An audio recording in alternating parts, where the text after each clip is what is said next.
Good morning, good afternoon, and good evening to everyone. My name is Claude Gasco. I'm the Director of Strategy and Operations at the Global Environment Facility.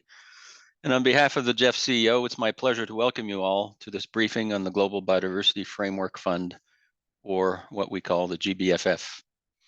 I would also like to acknowledge the presence of Mr. David Cooper, Acting Executive Secretary of the CBD Secretariat, whose work and guidance has been instrumental throughout the entire process of the last 18 months leading up to the GBFF launch. We'll hear from David very shortly.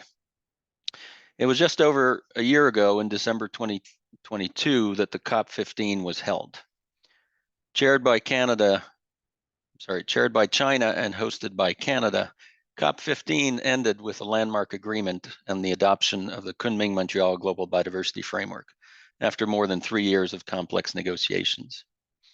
At COP15, the parties requested the GEF to establish a Global Biodiversity Framework Fund, or GBFF, to be dedicated exclusively to supporting the implementation of the Kunming-Montreal Global Biodiversity Framework goals and targets, and act as a complement to what the GEF was already programming in alignment with this framework under other trust funds, namely the GEF Trust Fund. Since COP15, the GEF has been working tirelessly.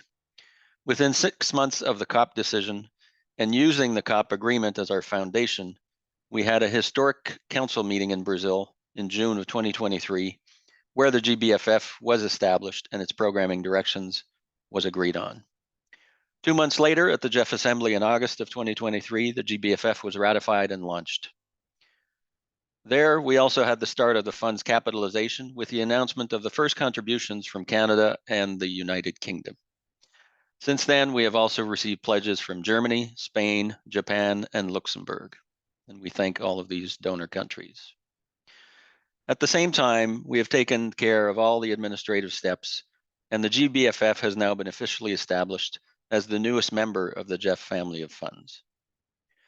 Throughout the entire process, we have engaged continuously with GEF Council members, GEF agencies, MDBs, the trustee, several recipient country constituencies, representatives of the private sector and philanthropy, representatives of CSOs, and representatives of Indigenous peoples and local communities, and of course, the CBD and its network of focal points.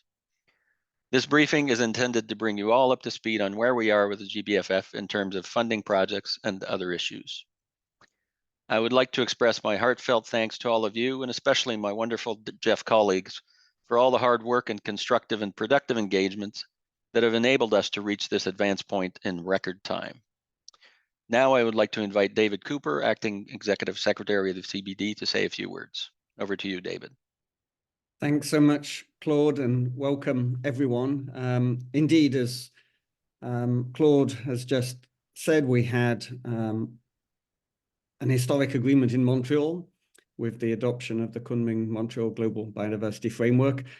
And this was part of a package of decisions. And we all know that an important part of that package was decisions on resource mobilization. So complementing the targets for mobilizing resources that we have in the framework itself. In Target 19, we have a strategy for resource mobilization. We established an advisory committee on resource mobilization, which will be meeting for its second time in a couple of weeks. And of course, there was an agreement to establish the new GBF fund under the GEF. And as Claude has just outlined, we've seen the GEF respond very rapidly to this request from the Conference of the Parties. With the establishment of the fund in June last year, the capitalization and launch of it in Vancouver, and then just last month at the first ever council meeting for the new fund, the GBF fund, the operationalization of the fund, putting in place all the rules, which you'll hear about in a short while. I would also like to thank the donors that have contributed so far: Canada, Luxembourg, UK, Germany, Spain, Japan. I think we have around 226 million pledged now. Of course, we will need a lot more if we're to meet the ambitions that were set out in those decisions. And I urge all donors to consider contributing to the fund. The fund is now open for the first tranche, and we're going to hear now how countries can apply to that. Ideally, we will then see the approval of some projects at the next council meeting, and so that we can have some projects on the table when we meet in Cali, Colombia, to take stock of progress in the implementation of the Kunming-Montreal Global Biodiversity Framework, including looking at resource mobilization and actions on the ground. I would like to also just note, as Claude mentioned, that this new GBF fund complements support already provided through the GEF for biodiversity. And GEF 8, of course, was the largest replenishment ever, and with the largest share for biodiversity. And we've seen in the 2 council meetings held so far, last June and then again just last month, the largest ever work programs approved for biodiversity. So the amount of resources already allocated under GEF 8 exceed those allocated in the total of GEF 7. So this is good news. It means we are front-loading support to implement the Kunming-Montreal Global Biodiversity Framework. It also, of course, underlines the importance of now complementing those resources with new contributions to the GBF fund. I just also want to mention a couple of other things. This fund, it's a mechanism for additional resources, but it's also a mechanism for some innovations, again, in line with the requests from the CBD COP. So the project cycle is simplified. We also have specific allocations for support channeled through multilateral development banks, international financing institutions, and a aspiration that 20% of the funds would support the activities of Indigenous peoples and local communities. And I think it's a great opportunity to make use of the GBF fund to look at innovations that may inform the future evolution of the GEF itself. With that, let me hand back to Claude. And again, a big thank to Carlos Manuel, the CEO, and his entire team, as well as the GEF Council, for the rapid action taken to establish this fund, which is now operational. Back to you, Claude. Thank you, David. And again, thanks to you and your team who have been fully supportive. And we could not be in this position without your leadership. I will hand over to my colleague, Chizuru Aoki, who is leading the fund management from the GEF Secretariat perspective, and she will moderate this session for all of us. Over to you, Chiz. Thank you so much, Claude, and thank you so much, David. Good day, everybody. I hope you can hear me okay. Excellent. So welcome to this briefing session. We have a slide deck prepared that should be coming on screen right now. And this is to give you a briefing on the state of play, as well as the programming opportunities and some of the key decisions that have been made for the countries to start accessing resources from the GBFF. Next slide, please. So this is the agenda for the session today. Very brief background and state of play on the GBFF operationalization. And my colleague, Mark Zimsky, will give you a snapshot of the programming directions and eligible activities. Then a lot of questions have been asked already to us in other briefings about how does the project cycle work and how does it differ from what people are used to, which is the GEF Trust Fund project cycle. So my colleague, Henry Salazar, will walk you through the different elements and how it's been streamlined. Last but not least, we will talk about the resource allocation, how do countries access resources, and what are these competitive selection rounds that have already been opened. And that is for Jurgis Sapienskas.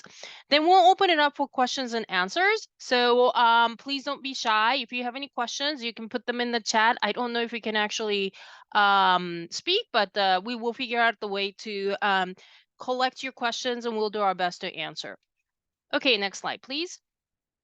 So as Claude already said, and David mentioned the suite and package of decisions that were taken at COP15, we just wanted to remind you all. I mean, you were all the architects of these decisions as parties.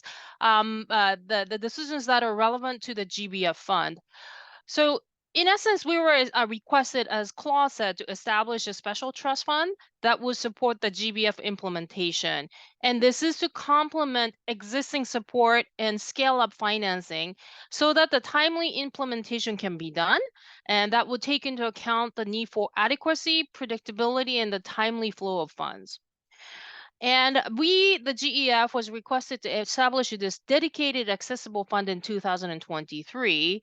And additional guidance came on the additional resources from all sources and to be matching with the ambition of the GBF, the Global Biodiversity Framework. We were also requested to make arrangement to allow the fund to receive financing from all sources in addition to ODA, to design and implement a simple and effective project cycle for easy and effective access. And the GEF was also requested to do so and make decisions at the next possible session of the council. And it was to be ratified by the GF assembly that took place in 2023. So this is all to show the marching orders, if you will, the parties have given us on the fund, and the specific elements when it comes to the schedule and the time. So next slide, please. This slide basically captures what we have done in terms of the fund establishment and operationalization. Following COP15, we had the council meeting. The very first council meeting after the COP15 was a GEF council meeting that took place in June 2023. At that juncture, council already took decisions to establish the GBFF, and they also agreed upon the governance arrangements. And for the first time in the GEF funds, this particular fund was established to accept resources from all sources, including the philanthropies, the private sector, nonprofit organizations, so on and so forth, in addition to the sovereigns. And let me just mention that all other funds the GEF manages under the GEF family of funds are funded by sovereign contributions. So the GBFF is very unique in the sense that it's been established to accept resources from all kinds of financial sources in line with the COP15 guidance. The fund's also established in the program window structure, so it's possible to add new windows or new programs if there is specific COP guidance for us to do so. Also importantly, the council approved what we call the programming directions. And this document is important because it articulates eligible activities that countries can come and access resources from this fund. And Mark Zimsky, my colleague, will walk you through what are the defined action areas for this fund in the next slide. And then the programming directions also articulated how the GBFF support would complement the support that the country is already getting from the GF Trust Fund that David talked about, which is at this juncture in the GF8, the largest focal area as well as largest area of support that the GF Trust Fund is providing. So the middle column shows the ratification is set up. We had the 7th assembly, only happens every 4 years. It ratified the GBFF establishment and fund was officially launched. And for us to go ahead and establish a fund, having a decision alone is not good enough. The money actually has to be forthcoming. And we were very fortunate to have a number of early donors step up. At this point, we have approximately $225 million contributions. And with contributions from $200 million, the vessel can actually be established. So that was done fairly quickly in the middle of 2023. And the trust fund now has been established with the World Bank as a trustee. And as Claude mentioned, we have contributions confirmed from Canada, United Kingdom, Germany, Japan, Spain, and the latest one, Luxembourg, which announced their contributions last week at the United Nations Environment Assembly in Nairobi. So, month ago, it's already a month ago, we had the very first GBFF council. And in that particular council meeting, a number of important decisions were made to enable the fund to start operating. And the first one is an agreement on the resource allocation policy, which my colleague Jurgis will explain. It agreed upon an access to the resources and with financing tranches, and each tranche would have multiple calls. And as a matter of fact, we already had a first couple of calls, selection rounds, if you call them, are out there. And it also agreed upon the project cycle policy.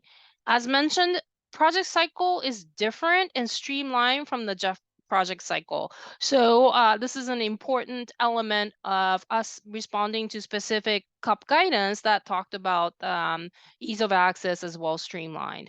And the council also approved the business plan and budget. So all these things combined together, the GBFF is open for programming and open for business. And we are very happy to be able to walk you through some of the key elements to enable you to access the resources. So I'm going to hand it over to Mark Zimsky, who will walk you through the action areas. Over to you, Mark.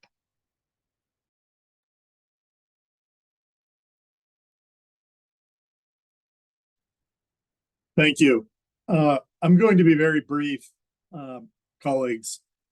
We'd require a whole nother session if we were going to dive deep into the action areas. And so what I want you to take away from this slide, and it will echo what Claude, David, and Chiz have already articulated, is that we develop these action areas to be complementary to what we're already funding in the GEF Trust Fund. And when you look at the programming directions and read through what's being supported, and you're considering the kinds of proposals you might put forward for your country, take that into consideration. If you look at the titles, which try to give a brief description of what the focus of each action area is, you can see how the emphasis starts with targets 1, 2, and 3, more of the traditional conservation, restoration, and land use planning that the CAM GBF is aspiring to support, geared particularly towards 30 by 30, but also the other relevant targets. Action Area 2 is particularly focused again on targets 1 through 3 and also 22, but really channeling resources to support the management of lands, territories, and waters under the purview of IPLCs. And that was a big priority of the negotiators as we were discussing the GBF programming directions. And as was indicated, we have an aspirational target of 20% of the resources from the fund going to this action area and to support for IPLCs. Action Area 3 really deals with the policy coherence agenda and looking at the issue of incentives and subsidies, and therefore supports targets 14, 15, and 18. This is fully complementary to the mainstreaming work we're already doing under the Trust Fund. Action Area 4 is focused on targets 18 and 19 and the whole emphasis on resource mobilization at the national level, and focusing primarily on domestic resource mobilization, which, as you know, can include a whole array of activities from conservation trust funds to project finance for permanence for protected area systems, etc. The action area 5 is specifically targeted on sustainable use of biodiversity and complementing the work we're already doing under the trust fund with agrobiodiversity conservation and sustainable use of species. Action area 6, biodiversity mainstreaming, really puts a greater emphasis on the policy dimension of biodiversity mainstreaming in production sectors, given that the 11 integrated programs of the GBFF Trust Fund, along with the biodiversity focal area strategy, is looking a lot at the production angle of the mainstreaming approach to biodiversity management. Finally, work with invasive alien species will be addressed through action area 7 and ongoing support to capacity building for the Nagoya Protocol and the Cartagena Protocol, supplementing the significant work we already do under the trust fund.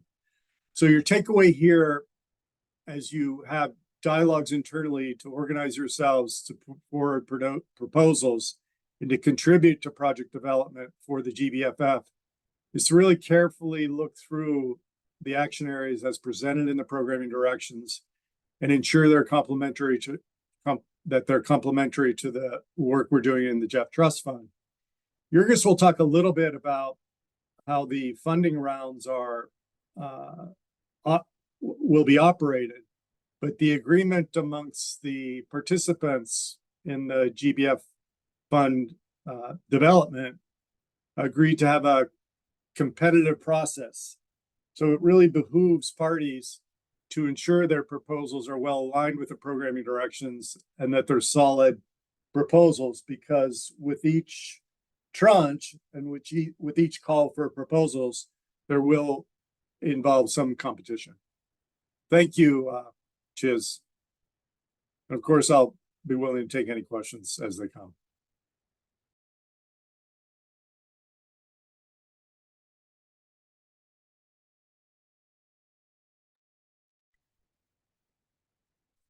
Good morning, good afternoon, and good evening to all. It is my pleasure to present the GBFF project cycle. In 2 slides, this presentation includes the timeline and the cancellation provisions. Hopefully, you will appreciate why this cycle is streamlined compared with the GBFF Trust Fund cycle. Next slide, please. This slide summarizes the cycle of projects above $5 million, as it is said in the top part of the slide. And the cancellation provisions are also included here. We expect that after the submission of PPG approval and the PPG request and the approval of this PPG request by the CO, which is in the left-hand side, in the box that is with the light green color, the CO endorsement request will be submitted within 9 months of this approval. If this is not possible, the operational focal point for national projects or the agency for global or regional projects will submit a request for extension invoking force majeure prior to the deadline, as it happens currently with the GBFF Trust Fund. However, the maximum extension period will be 3 months. After the CO endorsement is submitted, there will follow 1 month of exchanges between the Secretariat and the agencies, and those projects that are going to be fully cleared by the CO will be posted 8 weeks in advance of the council meeting, which is represented in the second box in brown color in the middle. This submission of 8 weeks in advance is for the staff, the CBD secretariat, and the council to provide comments. In total, the expected time frame from PPG approval to CO endorsement will be approximately 12 months. If the implementation, which is represented in the third box in dark green color in the right-hand side, cannot start within 12 months from CO endorsement, the project will be canceled. However, there is still an option to reintroduce the project. That is subject to funds availability. The agency may resubmit the project for CO endorsement within 1 year from the effective date of cancellation. Next slide, please. This slide summarizes the cycle of projects up to $5 million, as well as the cancellation provisions. It's very similar, but it has some minor differences to the previous slide. We expect that after PPG approval, again, the CO endorsement will be submitted within 9 months. If this is not possible, the operation of focal point for national projects or the agency for regional or global projects will submit a request for extension, invoking the force majeure, and this has to be done prior to the deadline. The maximum extension period will be, again, 3 months. And here, there are the main differences with the previous slide. Following 1 month of the changes between the GEF Secretariat and the agencies, fully developed projects up to 5 million, cleared by the CO, will be circulated 4 weeks in advance, not 8, but 4 weeks in advance of the CO endorsement for the council to provide comments. Staff will provide comments only for projects between $2 to $5 million. Similarly, in total, the expected time from PPG approval to CO endorsement will be approximately 11 months. Why not 12? This is due to the shorter circulation period, because in these cases, for projects up to $5 million, it will be 4 weeks circulation, while in the projects above $5 million, it will be 8 weeks circulation. Like for the projects above $5 million, if the implementation cannot start within 12 months from CO endorsement, the project will be canceled, but still there is an option to reintroduce the project within 1 year of the cancellation date, subject to funds availability.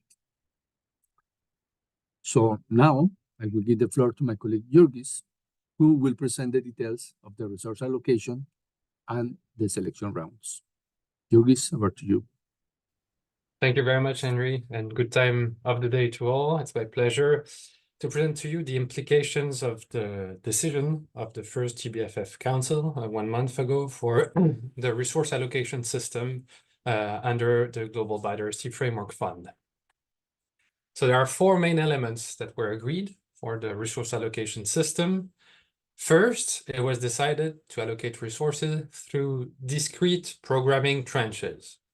This is meant to improve predictability for recipient countries while accommodating the fact that, as you may know, financial contributions to the GBFF will be made on a rolling basis and not through a replenishment modality. In concrete terms, the approval of the policy, the resource allocation policy 1 month ago, triggered the opening of the first GBFF programming tranche, which is making available for programming $211 million US. This amount corresponds to all the pledges confirmed by the trustee at the time of the council 1 month ago, minus the corporate budget needs that were approved by the council. The subsequent tranches, future programming tranches, will be opened every time an additional $250 million has been pledged to the GBFF, or 18 months have passed without opening a tranche. And with every new tranche, there will be new pledged resources released for programming. So the main message that currently we are in the first tranche that is open 1 month ago, and $211 million are available for programming into projects. Second, it was decided to introduce country-specific ceilings to reflect the fact that biodiversity is not evenly distributed across the globe. These country-specific ceilings are the maximum shares, the maximum percentages of the total GBFF resources a given country may receive. It was decided that it would be equal to twice the respective country's share of the GBFF biodiversity star allocation. But let me go into a bit more detail with a country example on what that means. Let's take the example of country C, a real country that currently has $17 million GBFF star allocation in the biodiversity focal area, so in the GBFF Trust Fund. Given this star allocation in GBFF, it means that its ceiling for the Global Biodiversity Framework Fund, it is 2 times 17 million divided by the total GBFF biodiversity star across all countries, which is around 1.4 billion. So for country C, it means that for this new fund, the Global Biodiversity Framework Fund, its ceiling is equal to 2.36%. The ceilings were published for all countries 3 weeks ago. And I think one of my colleagues will post the link to that document where you can see the ceilings for all countries in the chat. Let me emphasize that those ceilings or those percentages are constant. They will remain the same across all GBFF programming tranches. Then, as per the decision of the Council and the allocation policy, with the opening of the first tranche, the GBFF Secretariat published in the same document 3 weeks ago the maximum total dollar value of funding requests each country can make in the first tranche. This maximum total dollar value translates the ceilings, the percentage, into absolute dollar amounts given the size of the programming tranche. So here, for example, given the tranche is $211 million, this country C can submit up to a 5 million project, almost 5 million, which is 2.36% of the 211 million. Let's imagine that this country submits a funding request with a total project cost up to its maximum in the first tranche, and that it's successful, it gets selected, and receive the project preparation grant for a 5 million project, and that he will submit 9 months later at the latest back to Secretariat for approval, delegated approval by the CO because it's a project below 5 million. Meanwhile, let's imagine that an additional 250 million has been contributed by various donors to the GBFF, which triggers the opening of the second programming tranche. At that time, the total capitalization of the fund since inception is thus 461 million. When opening a new tranche, the GBFF Secretariat will publish the new maximum total dollar value of new funding requests eligible countries can submit in the new tranche. For country C, the maximum will thus be almost 6 million. It is 2.36%, the ceiling, times 461 million, the total capitalization at that stage, minus the almost 5 million that were already approved in the first tranche. So this is to give you an idea of how it works across multiple tranches. But to be extra clear, let me go through a scenario where the country was not successful or was not able to submit a funding request in the first tranche. In that case, when the second tranche will be open and the Secretariat published the new total maximum value of new funding request, that value will be larger for country C because it didn't receive any resources in the first tranche. This is to highlight that the system is meant to enable all countries to always have the opportunity to reach their ceiling, the really maximum, the 2.36% for that country. The percentage is different for every country. And so to always have the opportunity to reach the ceiling, irrespective of how successful you have been in previous tranches. And this is something to consider for countries that have smaller ceilings. They may want to wait the second tranche to be able to submit a larger project. In any case, the main takeaway of those slides is that the maximum dollar value of new funding request in the first tranche is now publicly available for all countries. That has been published 3 weeks ago, and that this amount is in addition to country star allocation into the GEF Trust Fund. It's another pot of money. Let's move now on to the third element of the allocation system, which relates to selection rounds. The council, the GBFF council, decided that all GBFF resources will be allocated in a country-driven manner through consecutive selection rounds that will be carried out at what we call the project preparation grant request stage, the PPG request stage. Selection will be made according to resource availability, of course, according to portfolio level targets that I will describe in a moment, and 7 selection criteria. The 7 selection criteria agreed by the GBFF Council are reproduced in their entirety on the right-hand side of this slide. They include the traditional potential to generate global environmental benefits, alignment with the Global Biodiversity Framework programming directions that were introduced by Mark earlier, alignment with NBSAP and biodiversity finance plans. They also include level of policy coherence, balance amongst regions, mobilization of private sector and philanthropy's resources, and finally, engagement with and support to IPLCs. Let me go in further detail on the mechanics of the selection rounds, since they are the main engine for the allocation system.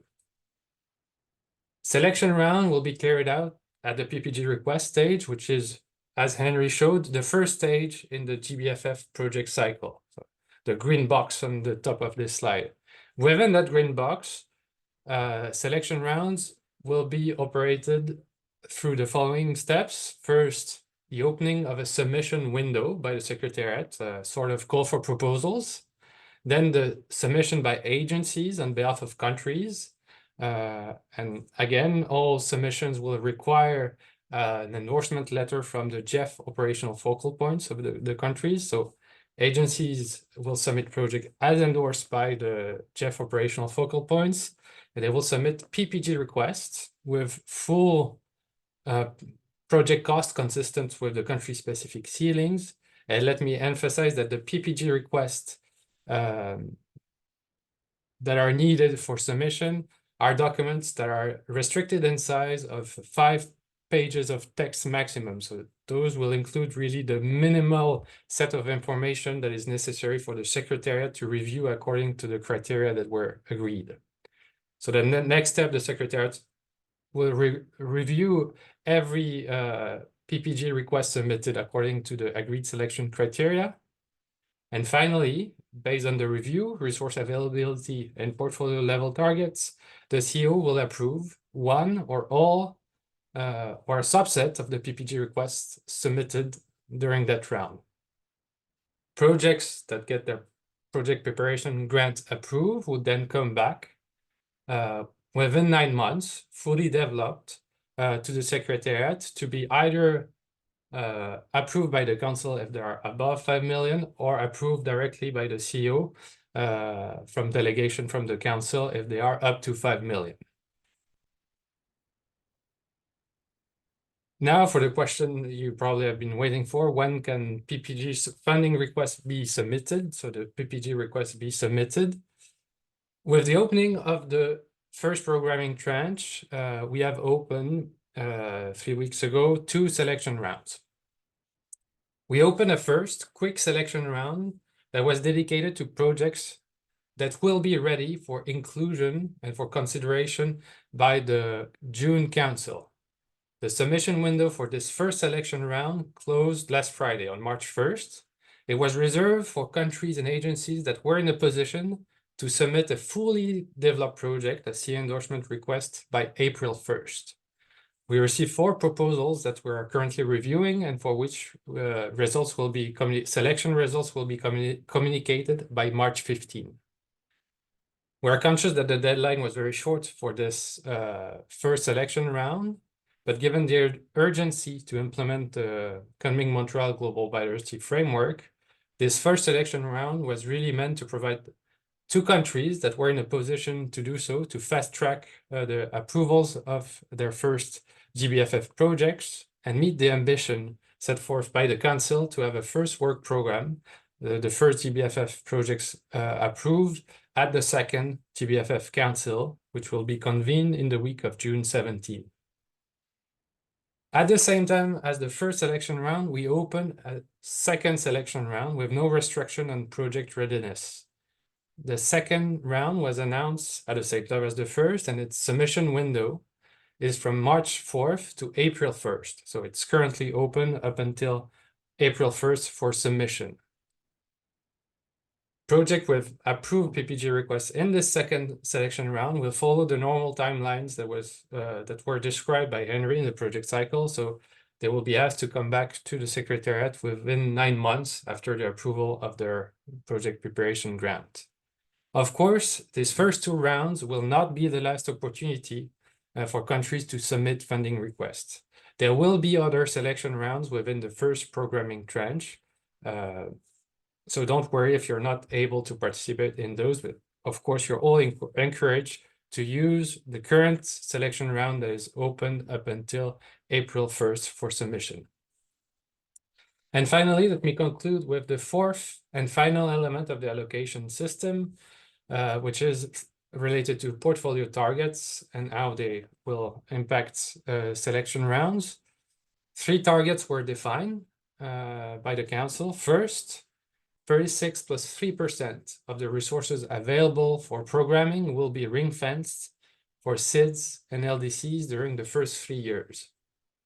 Second, a full 25% is to be programmed through international financial institutions that are GEF agencies. The share of international financial institutions will be taken into consideration when carrying out the selection rounds.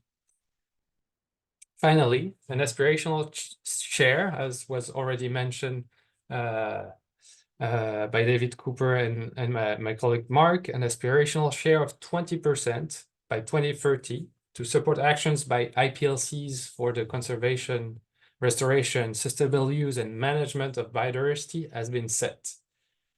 PPG requests, so funding requests, will be reviewed according to the agreed selection criteria, engagement with and support to IPLCs. And PPG requests are also asked to provide the amount of financial resources the project plans to dedicate to support actions by IPLCs. And with that, you have on this slide a summary of the entire allocation system and its immediate implications. I thank you, and I pass the floor back to Chizuru for the question and answer session. Thank you so much, colleagues. And just wanted to say that we will make available this presentation on our website, so you can actually refer to it after the session's over, and we will also post a recording of this session. So now we have about 15-16 minutes available to answer any questions the colleagues might have who are in attendance. So please either type in your questions if you can, or type in your name, and we will go in the order of you raising your hands or you raising your question. So the floor is, I guess this is a virtual floor. The virtual floor is open, and please don't be shy.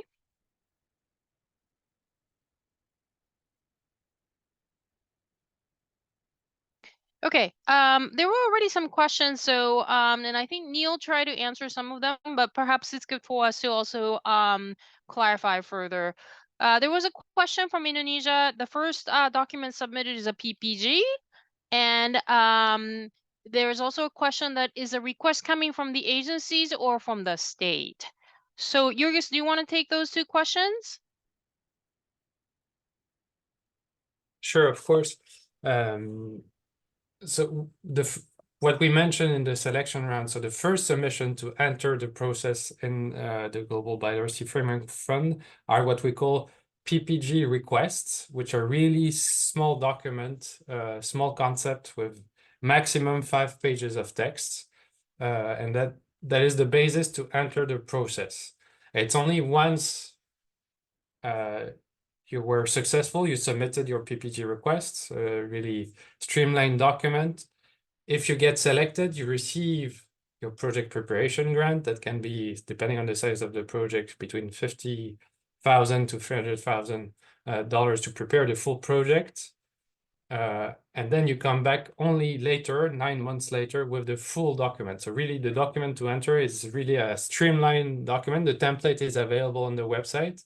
We'll post the links to all the relevant documents in the chat so that you have them. And in the presentation that we will post with the slide you have seen this morning, we will include links, clickable links to all the documents, including the templates for the different documents, if you want to see them. But so to enter the selection rounds, it's not a fully developed proposal. It's really a streamlined concept of 5 pages of text maximum.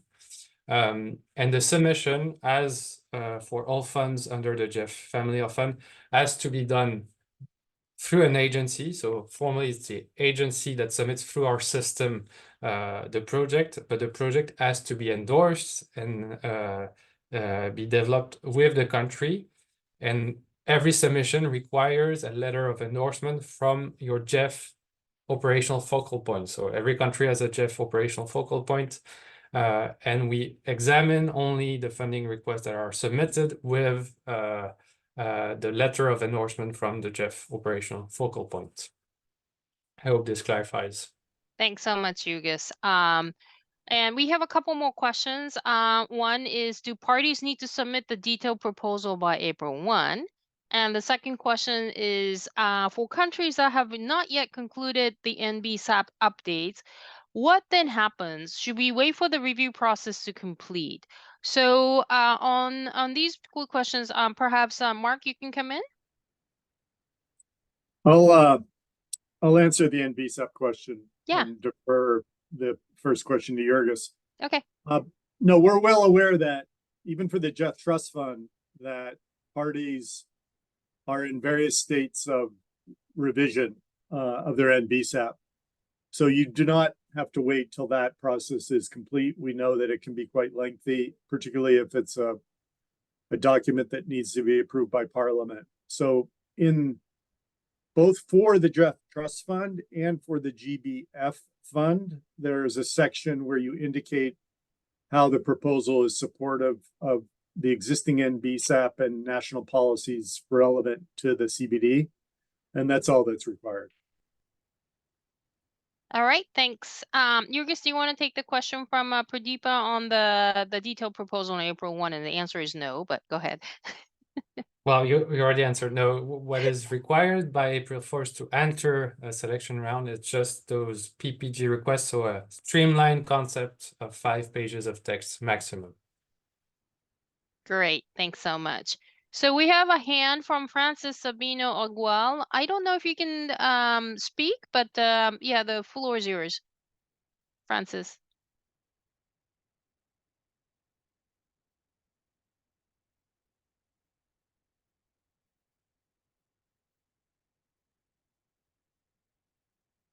Francis?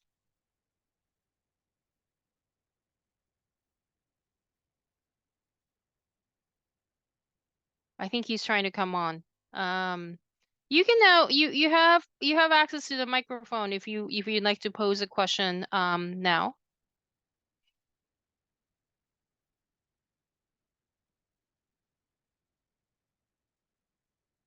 I think we're having some technical issues. We can't hear you. In the meantime, does anybody else want to pose any questions in writing or raise your hand?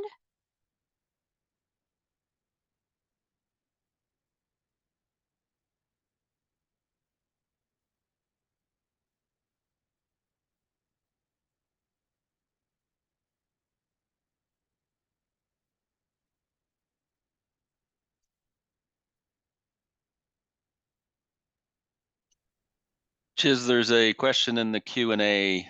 Is it necessary to comply with some level of co-financing? Okay, thanks so much, Claude. Okay, so this is a question from Ana Laura. Jurgis or Mark, you want to take these? The question on the co-financing, which is optional. Yeah, there's no There's no requirement for co-financing in the GBF fund. It's encouraged, but it's not a criterion that will be used when evaluating the concept or the subsequent CO endorsement document.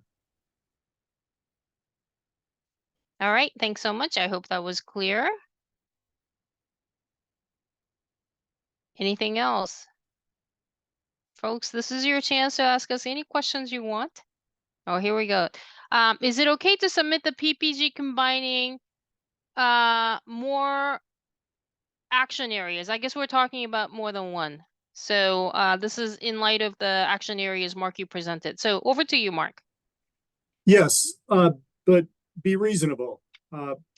As with the Jeff Trust Fund, we call them Christmas tree proposals, where a proposal tries to attempt to do everything, and the budget and the feasibility of the project comes into question because it's too ambitious. So we encourage you to present focused, well-designed proposals that address the underlying drivers of biodiversity loss, that are aligned with the action areas, and of course, most importantly, the priorities in your NBSAP. But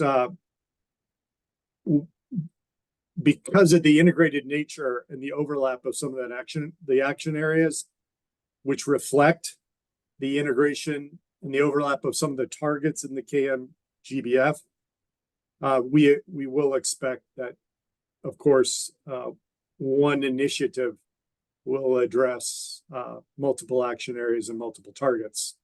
Just don't go overboard, because that will call into question the feasibility of the approach. Thank you. Great, thanks so much, Mark. Francis, you now have, I think, 2 lines open. Can you try to pose your question? Over to you. Let us try if this works.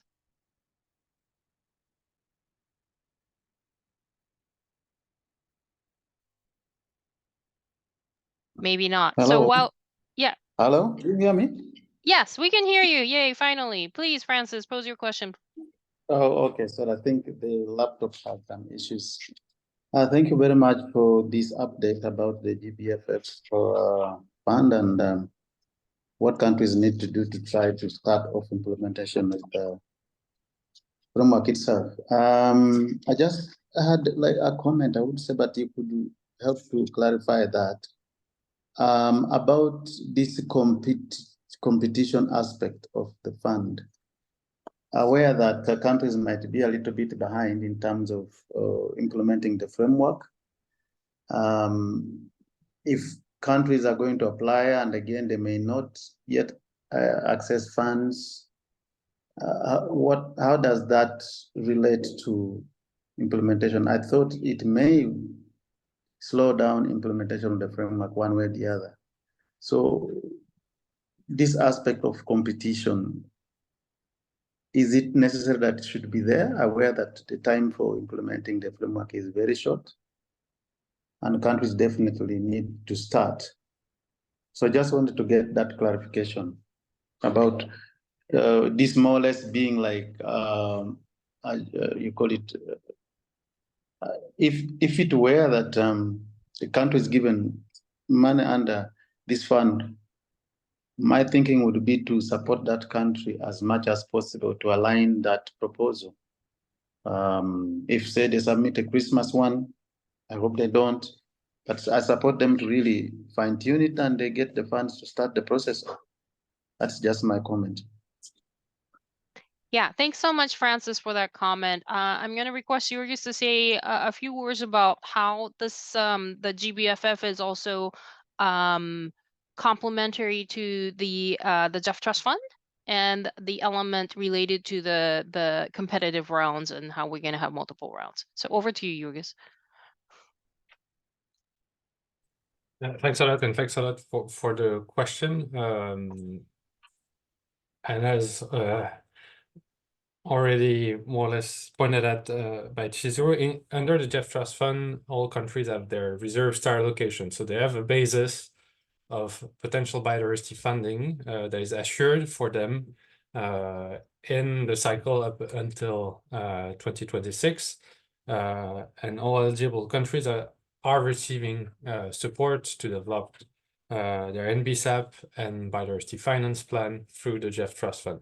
So we're talking about an additional fund to complement and scale up the financing with only 6 years left. So the council decided to make sure that we would be able to program all the resources into impactful projects. Hence the idea of having those the system to be able, every time we have cash available, to make sure we program resources for countries that are ready and that have projects that will support them in moving forward the framework. As you have seen in the system, as more resources will be pledged in the Global Biodiversity Framework Fund, all the countries that were not able to participate for some reason in the first selection rounds will be able to catch up and access up to the maximum that was set. So the system is meant to enable even countries that are slower to be able to provide first funding requests to access the resources up to the maximum. So, so that was the decision to enable fast programming, but at the same time guarantee chances to everyone. In addition, the council decided to ring fence, so those 36 plus 3% for SIDS and LDCs, knowing that given the context probably proposal will be slower to be forthcoming. So it means that there is a share of resources that will be reserving for whenever those the categories of countries are ready to submit and we approve. So there is a system also to enable countries that likely will be a bit slower in submitted to protect resources for them in this fund. All right, thanks so much, Jurgis. I'm going to ask Mark to come in to also elaborate a little bit, and then we have 2 more questions. So let's keep moving on this one. So over to you, Mark. Yeah, I'll just be very brief. And good afternoon, Francis. I think it's important to point out to the participants that we're 20 months into GEF 8, and we've already programmed 60% of the resources that were allocated to the biodiversity focal area through the trust fund. And you'll see in the draft COP report we submit to SBI that more than $2 billion of the resources allocated across the GEF have gone towards KM, the implementation of the Kunming-Montreal Global Biodiversity Framework.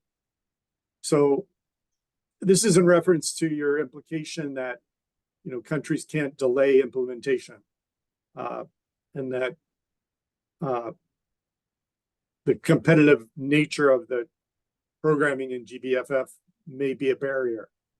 I just want to point out that we're already programming, parties are already programming an enormous amount of resources for implementation of the GBF.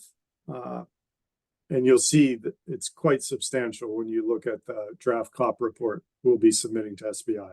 Thank you, Chase.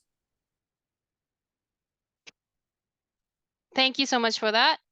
So we've got 2 questions. One is from Eswatini. Is it okay to submit a proposal supplementing efforts already programmed in the GEF 8 Trust Fund? And also the question, are there any specific reason why the second tranche also is in the first quarter of this year? And are there any possibility or when the next new tranche may be open? So the first question, I think, Mark, you already touched upon, but would you like to clarify?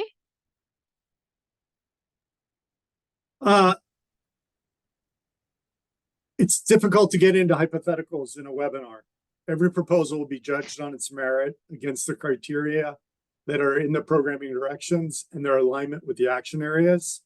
There may be instances where there's strong complementarity to an existing program, but those resources that come through the GBFF will be complementary, not necessarily supplementary, which are 2 very different words in the English language. But again, I don't want to get into hypotheticals of yes or no. It depends, and it'll be evaluated against the other proposals. I would encourage you to look at the programming directions carefully to see how they complement what we're already funding in the trust fund and identify those new areas that the GBF can address that the trust fund isn't already addressing. Thank you, Ches. Great, thanks, Mark. And Jurgis, do you want to take the second question on the why are we having the second tranche already? It's not the second tranche, it's the second round already. And what might open up. So maybe a little clarification on tranches versus the rounds may be good to have here. So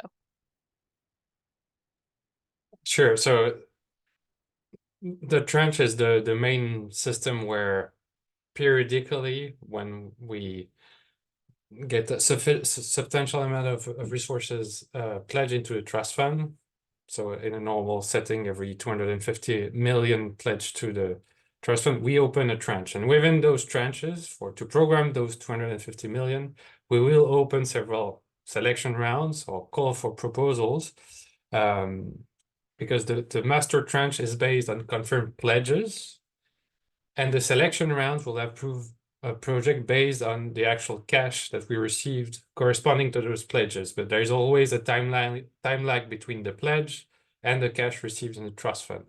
It's exactly the same case for the current selection round. So we have the first one that are really close because we know the urgency to approve projects to enable countries to strengthen their implementation.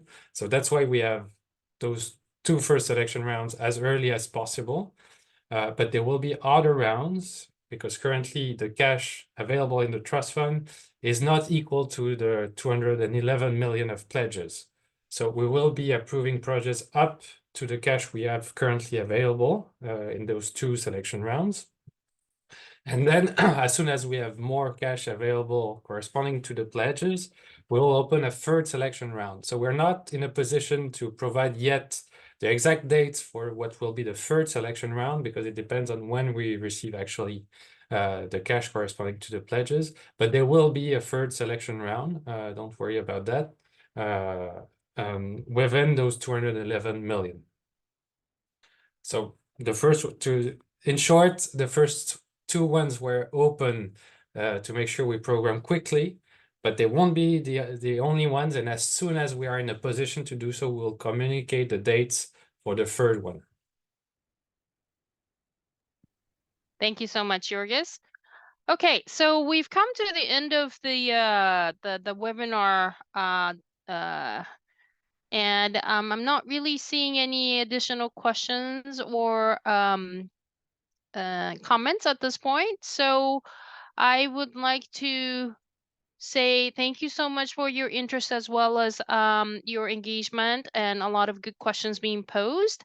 As indicated earlier, we're recording this and we will post the recording as well as the slide deck. In addition to all the documents such as the PPG request template, the resource allocation model document, programming directions on the GEF website. So you will have them at your fingertips.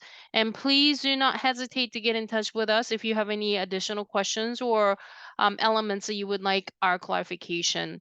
With that, I would like to thank the CBD Secretariat colleagues, David, Neil, Nancy, and everybody else, and colleagues from the GEF Secretariat and all the participants, and say good evening or have a very nice rest of the day, wherever you might be. So thank you so much. Bye-bye.